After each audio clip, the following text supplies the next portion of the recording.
Amen. Est-ce qu'il y a parmi vous plusieurs qui ont déjà vécu des ruptures dans leur vie? Oh, vous êtes tous des menteurs. Ah là là là là, ça commence mal. Qui c'est qui n'a jamais eu de rupture dans sa vie? Ça ira plus vite, ça. De rupture. Qui n'a jamais eu de rupture dans sa vie?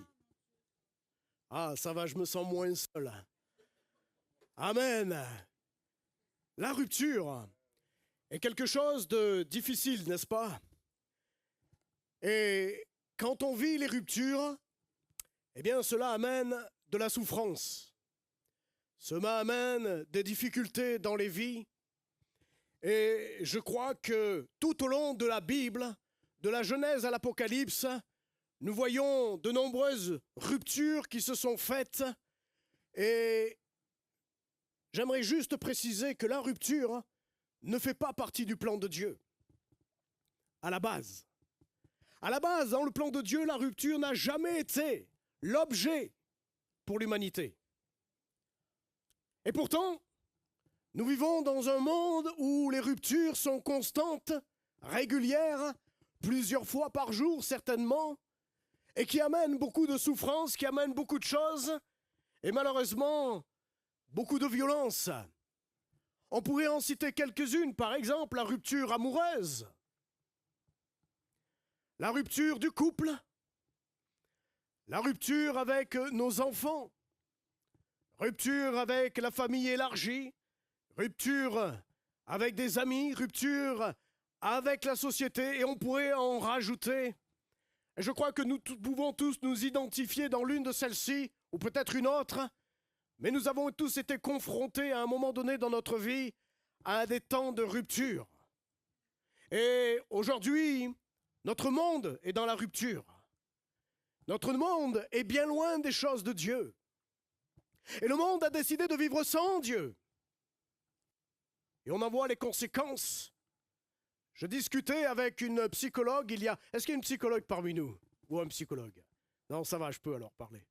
Je discutais lors de mon travail, dans mon travail quand j'étais directeur d'une maison d'enfants, je discutais avec une psychologue concernant une situation d'une jeune fille qui était dans une relation avec un garçon, mais assez compliqué, mais avec une famille, pardon, avec les parents, où c'était compliqué, dans le cadre du mariage, c'était difficile, et elle me disait, vous savez, à un moment donné, il faut savoir dire aux parents aussi de se retirer l'un et l'autre. Le divorce n'est pas un problème. Et pour pouvoir vivre une vie d'épanouie, il faut peut-être aussi goûter ailleurs, ce qui nous permet des fois de revenir, parce que finalement, ailleurs, c'est pas mieux. J'ai trouvé ça grave comme parole. J'ai trouvé ça grave, mais en même temps, pas surpris. Pourquoi? Parce que nous sommes dans le monde. Et le monde est loin de la pensée de Dieu. Et le monde nous encourage à être dans des ruptures. Mais pourtant, dans le plan de Dieu, la rupture ne fait pas partie pour l'humanité. C'est quelque chose qui ne fait pas partie du plan de Dieu.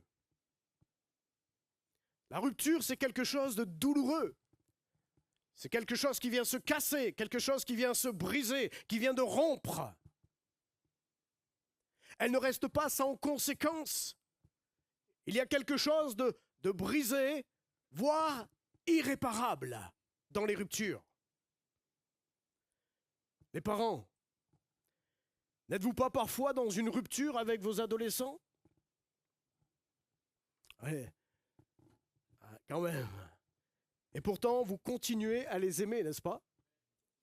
Mais vous n'acceptez pas leur rébellion ou leur transgression, mais vous continuez à les aimer, eux. C'est important d'enregistrer ça. Si vous êtes en rupture avec vos enfants, cela n'enlève en aucun cas votre amour pour eux, n'est-ce pas? En tout cas, un parent bien équilibré, c'est cela. Alors d'où viennent les ruptures? Proverbe 80 nous dit « Écarte de ta bouche la fausseté, éloigne de tes lèvres les détours. » Cela vient du cœur. qu'est-ce que cela crée dans le cœur? Ça crée l'égoïsme, individualisme, mensonge, la trahison, la tromperie, la violence, l'incompréhension, l'adultère, la rébellion. Et cela vient du cœur de l'homme qui a été contaminé par le péché. Mon ami, qu'est-ce qui amène les ruptures? Eh bien, c'est le cœur de l'homme, contaminé par le péché, qui va être dans l'égoïsme, penser à soi. Oh, combien de couples divorcent, combien d'hommes et de femmes se déchirent entre eux, juste par égoïsme, juste par, l'individualisme, ou simplement parce que, l'adultère est venu dans le couple, ou toutes sortes de choses.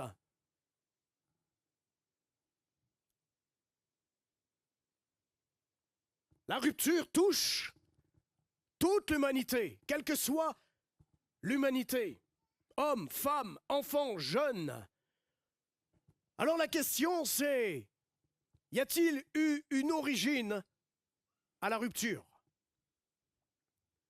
Mes amis, l'origine, elle date de 600 000 ans. Non, 6 000 ans. 600, ça ferait beaucoup. 6 000 ans.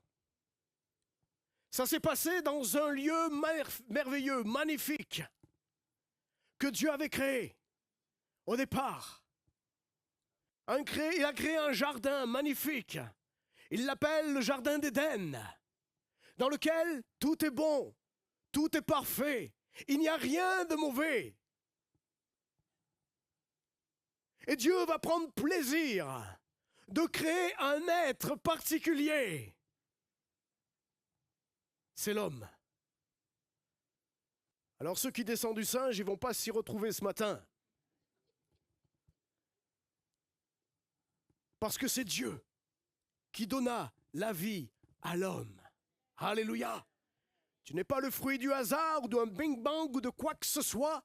Tu es le fruit de la volonté de Dieu. Tu as été choisi et voulu par Dieu. La Bible dit même, avant que tu sois, il te voyait. Il te connaissait. Il connaissait les jours exacts du nombre de jours de vie que tu as sur cette terre. Le nombre de cheveux sur ta tête, il le sait. Parce que c'est lui ton créateur. C'est lui qui t'a donné la vie. Alors les frères qui ont perdu un peu, c'est sûr que... Mais Dieu créa l'homme et la femme. Je rappelle, la Bible dit quoi? Dieu créa l'homme et la femme. Dieu créa l'homme et la femme. Et il n'y a pas autre chose dans le plan de Dieu.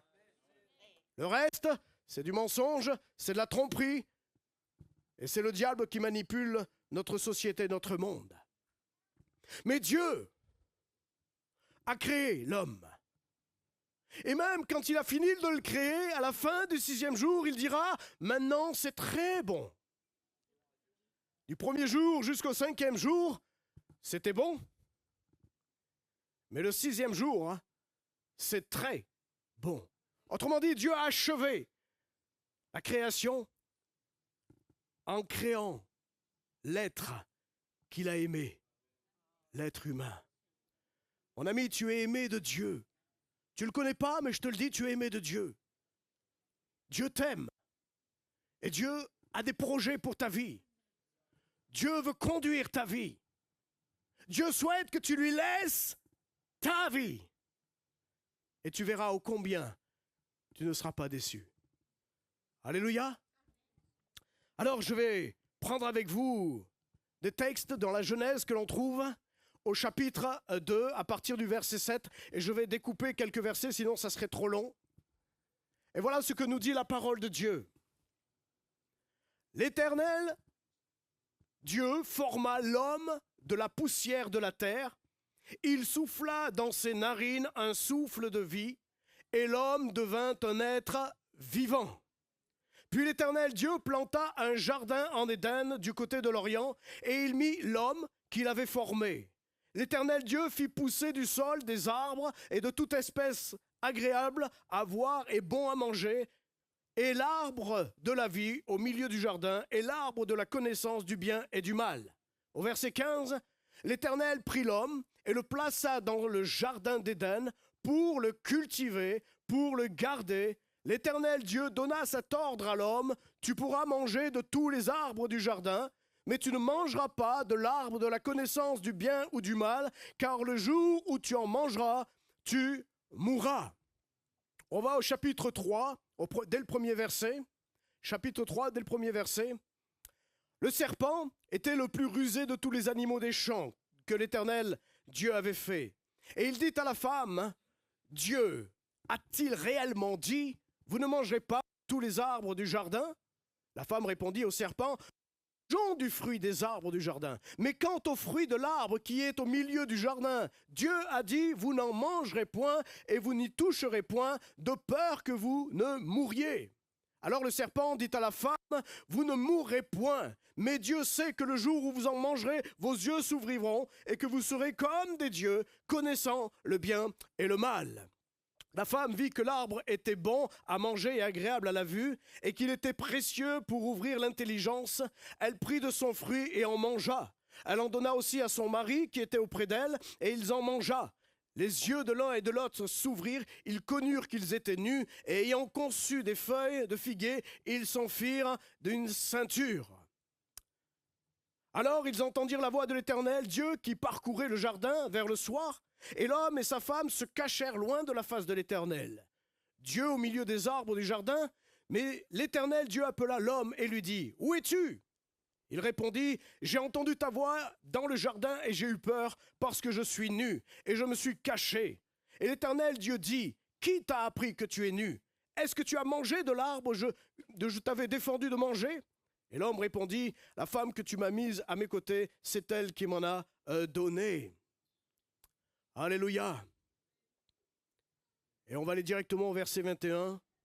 L'Éternel Dieu fit à Adam et à sa femme des habits de peau, et il les revêtit. L'Éternel Dieu dit, « Voici l'homme est devenu comme l'un de nous pour la connaissance du bien et du mal. Empêchons-le d'avancer sa main et de prendre l'arbre de vie, d'en manger et de vivre éternellement. » Et l'Éternel Dieu chassa du jardin d'Éden l'homme. Amen. Voilà la première rupture que nous trouvons dans la parole de Dieu entre le Créateur et sa créature. Mes amis, quand Dieu a créé l'homme et la femme, quand Dieu créa l'homme, il avait une relation intime avec lui. Il y avait une parfaite entente. Ils étaient presque un entre l'homme et Dieu. Dieu aimait l'homme et l'homme aimait Dieu. Non pas que l'homme était Dieu, hein? Il reste toujours la créature. Mais c'était la préférée de Dieu. Et Dieu chérit cette relation avec Adam. Dieu était dans le jardin et il a placé Adam dans un jardin merveilleux, magnifique, qu'il devait cultiver, qu'il devait garder. Il pouvait se réjouir de tous les fruits qui étaient dans ce jardin-là. Il avait une relation avec son Dieu qui était parfaite, saine. Et en plus de cela, c'est qu'il avait en lui la vie éternelle. Dieu avait mis en l'homme la vie éternelle. Alléluia. Dieu n'a jamais voulu que sa créature soit séparée de lui. Dieu a voulu toujours garder cette intimité et cette relation avec l'homme. Mais Dieu avait donné un ordre à l'homme de ne pas toucher à l'arbre de la connaissance du bien et du mal, car le jour où il en mangera, il mourra. Et c'est ce que nous voyons aujourd'hui dans les conséquences de notre société. Depuis 6000 ans, notre société est contaminée par un cancer, pire que tous les autres cancers. C'est la séparation avec Dieu. C'est le péché. De ne plus être avec Dieu. D'être éloigné de Dieu. Et nous voyons les conséquences dans notre société. Une société sans Dieu est une société qui se perd pour l'éternité en enfer. Parce que oui, l'enfer existe. C'est pas pour nous faire peur, mais c'est biblique. Mais l'enfer n'a pas été créé pour l'homme. L'enfer a été créé pour le diable et ses démons. L'homme a été créé pour être éternellement aux côtés de Dieu. Mais dans sa désobéissance, l'homme va commettre une rupture avec Dieu. Et vous savez, quand il y a une rupture avec Dieu,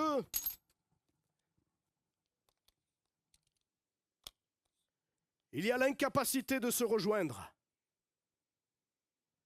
L'homme cherche Dieu. L'homme cherche Dieu dans sa vie ici-bas sur la terre. Il s'est créé des religions. Il s'est créé des philosophies. Pourquoi? Parce que dans le cœur de l'homme, il y a une place, donc qui doit être la place de Dieu dans tout cœur.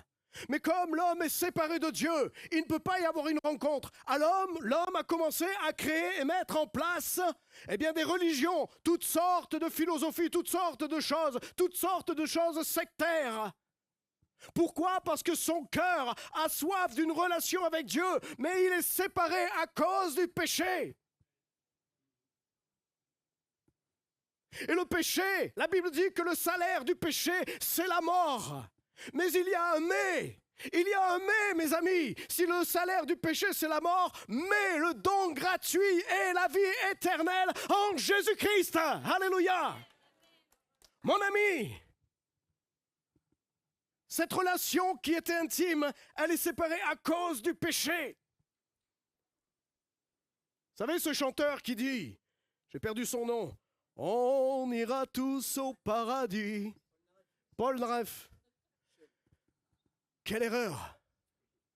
C'est pas ce que dit la parole de Dieu.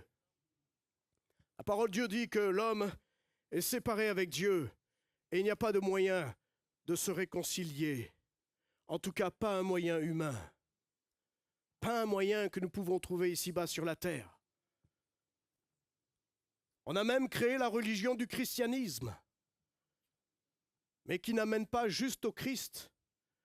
C'est juste une religion du christianisme, avec toutes sortes de lois, de dogmes. Mais Dieu dans son amour, il ne veut pas que cette relation reste à ça. Dieu ne veut pas que ta relation reste juste à distance avec lui. Mais toi, tu ne peux rien faire. Tu pourras courir toutes les religions que tu veux.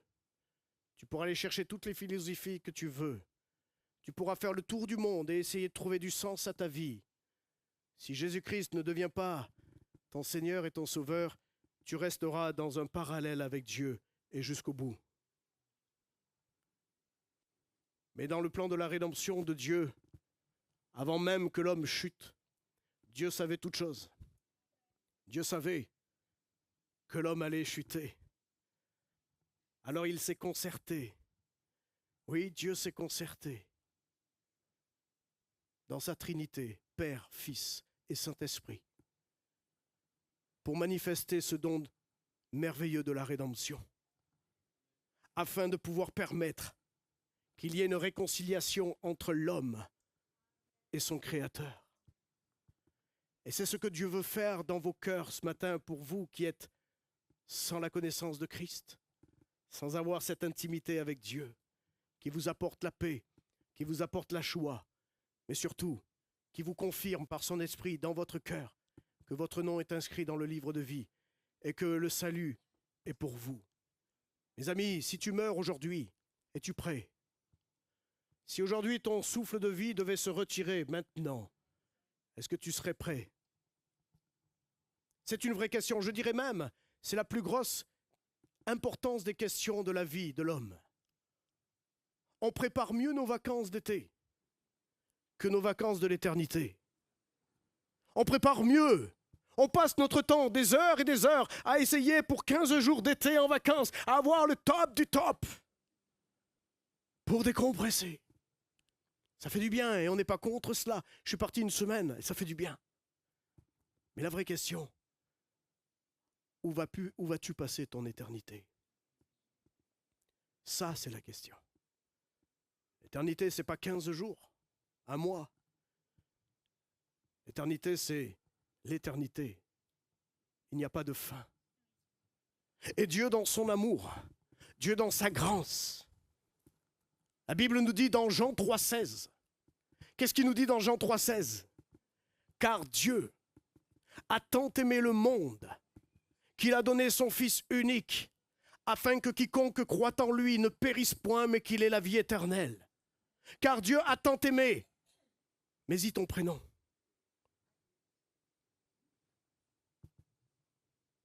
Dieu, c'est noté, car Dieu a tant aimé le monde qu'il a donné son Fils unique, afin que quiconque croit en lui et ne périt point. Je vous ai dit tout à l'heure, Dieu n'est pas le Dieu de la rupture. Et dans aucun cas, Dieu a prévu pour l'homme dans sa vie des ruptures. Mais dans son plan de rédemption, Dieu va commettre une rupture. Dieu va commettre une rupture. Il n'est pas le Dieu de la rupture pour l'homme. Mais Dieu va commettre une rupture dans une relation entre le Père et le Fils, juste par amour, juste pour que tu puisses vivre, juste pour que tu puisses recevoir le pardon de tes péchés, juste parce que tu es aimé de Dieu. Qu'importe ce que tu as fait dans ta vie, qu'importe ce que tu fais aujourd'hui dans ta vie, qu'importe où tu peux te dire je ne mérite pas, personne ici mérite la grâce de Dieu. C'est un cadeau et il faut être fou pour refuser un cadeau, à moins qu'il soit empoisonné. Mais Dieu ne donne pas des cadeaux empoisonnés. Alors comment réconcilier Dieu avec l'homme? Eh bien, il nous a envoyé son Fils Jésus-Christ, le Fils de Dieu. Peut-être que tu as appris dans ta vie que le Fils de Dieu n'existe pas. Mais le Fils de Dieu, c'est celui qui change la vie de l'humanité. Et sans le Fils, il est impossible de connaître le Père. Mais parce que le Père bouillonnait d'avoir une réconciliation avec l'homme, a décidé de commettre une rupture volontaire entre lui et son Fils. Et c'est pour ça qu'il nous a envoyé Jésus-Christ en tant qu'homme, pleinement Dieu. Et Christ va se mettre alors au centre de cette relation perdue entre le Père et l'humanité, entre toi et ton Dieu. Et il va venir, à travers la croix, à travers l'œuvre de la croix, il va venir briser la malédiction de la rupture entre l'homme et Dieu à cause du péché d'Adam et Ève. Et alors que Christ vient sur la terre, alors que Christ vient avec cette mission de donner sa vie, on ne lui a pas retiré la vie. Il a donné sa vie afin que quiconque croit en lui ne périsse point. Et il va venir, et qu'à travers la croix, son sacrifice va permettre le pardon des péchés, le sang qui coule, le sang du Christ qui coule à la croix, le sang du Fils de Dieu qui coule à la croix. C'est ce sang-là qui purifie de tout péché et de toute iniquité l'humanité. C'est ce sang-là qui est victorieux sur les puissances des ténèbres. C'est le Jésus-Christ qui a autorité sur les puissances des ténèbres. C'est lui qui les a écrasées. Christ est victorieux et Jésus-Christ est venu. Il est venu entre l'homme et l'humanité. Il a tendu ses deux bras sur la croix pour réconcilier le Père et l'humanité. Il est au milieu et il va chercher à réconcilier le Père et le Fils, le Père et l'humanité. Et Christ est au centre de cette relation nouvelle, régénérée en Jésus-Christ. Alléluia! Mes amis, nous avons un message extraordinaire. C'est la vie éternelle qui se trouve dans le Fils, en Jésus-Christ, que l'humanité peut trouver. Sans Christ, on reste en parallèle, avec une pseudo-relation avec Dieu, mais qui est morte.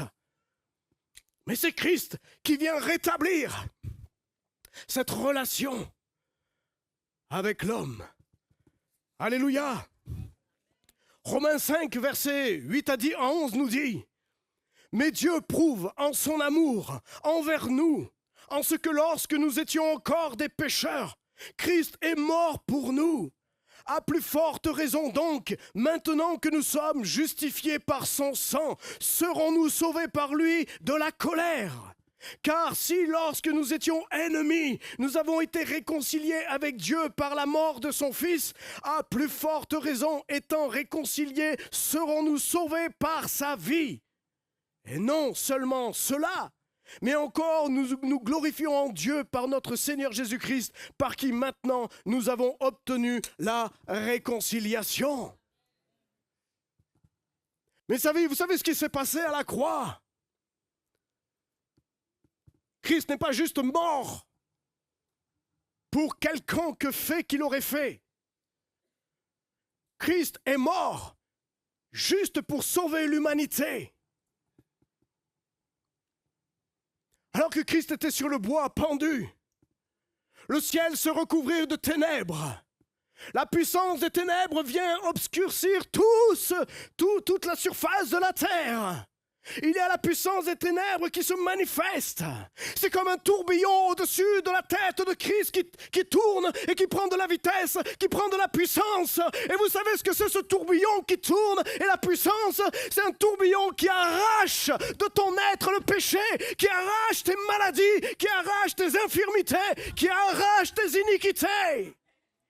Le tourbillon est en train d'arracher à l'humanité tout le péché et la colère de Dieu est au-dessus du Fils. Il va y avoir une rupture entre le Père et le Fils. C'est la première fois qu'il y a cette rupture dans la Trinité de Dieu. Et même à un tel point, Jésus ne parlera plus Père, mais il dira mon Dieu. Parce qu'il a fait un échange avec toi. Avant, c'est toi qui disais à Dieu, Dieu. Tu ne pouvais pas l'appeler Père. C'est Jésus qui appelait son Père, Dieu, Père. Mais sur la croix, alors que la séparation avec le Fils se fait, la colère, le Père se détourne. La colère de Dieu est prête à tomber sur le péché, dont le Fils a récupéré de l'humanité. Il n'appelle plus Père, il dit, mon Dieu, pourquoi m'as-tu abandonné? Afin qu'à travers Christ, tu peux faire de Dieu ton Père, Abba Père, Papa. Et que le tourbillon est en train d'arracher. Et voilà que Dieu se détourne, le Père se détourne. Et il faut que la colère du Père tombe sur le péché. Il faut que la justice de Dieu se fasse. Dieu est saint et il ne supporte pas le péché. Mais il a un amour puissant pour les pécheurs. Dieu aime le pécheur, mais il ne peut aimer le péché. Il haït le péché. Il faut que quelqu'un paye. La rédemption, c'est un paiement que aucun homme ne peut payer pour lui-même. Tu peux faire toutes les œuvres que tu fais. Ta religion te dit de faire des œuvres pour essayer de trouver le salut. Tu perds ton temps. Le salut se trouve dans la grâce de Dieu en Jésus-Christ, c'est tout. Juste reconnaître que je suis pécheur et j'ai besoin de me repentir. J'ai besoin de reconnaître que je suis pécheur. Père, pardonne-moi. Père, pardonne-moi. Et là, la colère de Dieu va tomber sur le Fils. Qu'à un point où Christ va mourir et rendre le souffle. Tout ça à cause de mon péché. À cause de ton péché. Christ est mort. Mes amis, mais il y a une bonne nouvelle dans tout ça. C'est que non seulement Christ est mort, mais la Bible nous dit, et ses disciples pendant 40 jours, on peut le dire, qu'il est ressuscité. Il est vivant, Jésus-Christ est vivant et il est là encore aujourd'hui par la puissance de son esprit. Dans la présence de son esprit, l'esprit de Christ est au milieu de son peuple. Jésus est ressuscité, Jésus est vivant. Alléluia. Jésus n'est plus dans le tombeau. Il a écrasé dans le tombeau le péché de l'humanité. Il a mis un terme à ces choses-là, aux puissances des ténèbres. Il a eu la victoire sur les puissances des ténèbres. Jésus est celui qui est venu sauver l'humanité. Ce n'est pas seulement un homme, ce n'est pas seulement un prophète, c'est le Fils de Dieu bien-aimé du Père. Alléluia. Il est à la droite du Père et il intercède pour nous. Et il nous a dit, je ne vous laisserai pas seul, je ne vous abandonnerai pas. Je vous envoie mon esprit, le Saint-Esprit que le Père vous avait promis.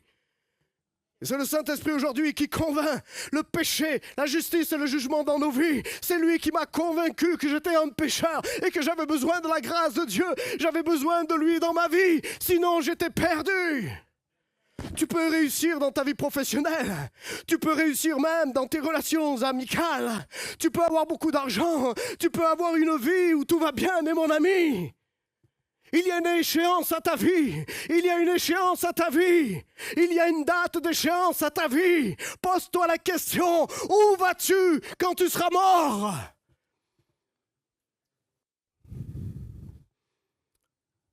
Alléluia. Mais Jésus a payé.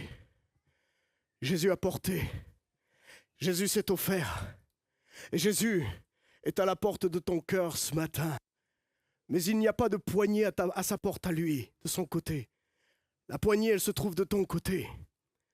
La poignée, elle se trouve de ton côté. Est-ce que tu veux l'inviter et faire de lui ton Seigneur et ton Sauveur? La Bible dit, n'endurcis pas ton cœur. Mais Dieu t'aime. Dieu t'aime tel que tu es. Le sacrifice a été fait, il n'y a plus besoin. Ça a été fait une fois pour toutes. Et le salut est offert gratuitement.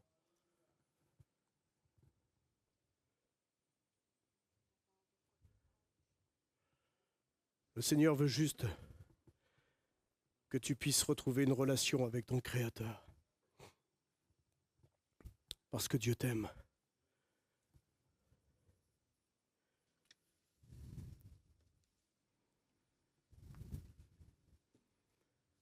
Est-ce que tu sens dans ton cœur que tu as besoin de cette réconciliation? Peut-être tu te dis, mais Dieu, je ne connais pas. Ok, ce message, d'accord, j'entends. Mais je ne connais pas.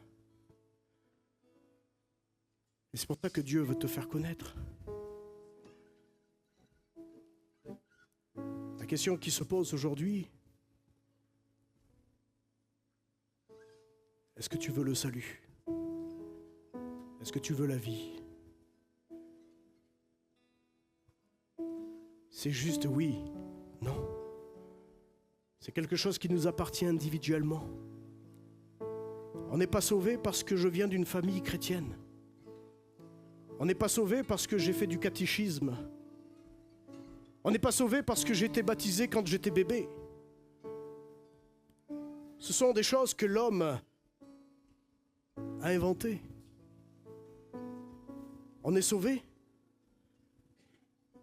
parce qu'un jour Dieu a décidé de nous sauver par amour. Et c'est pour ça qu'il a accepté cette rupture, pour que vous et moi, nous puissions retrouver cette relation personnelle. Et c'est encore le temps aujourd'hui de faire des choix dans votre vie. Demain, ça ne vous appartient pas. Le souffle de vie nous a été prêté pour combien de temps? 40, 50 ans, 90 ans pour les poules robustes. Mais de toute façon, un jour, la question se posera.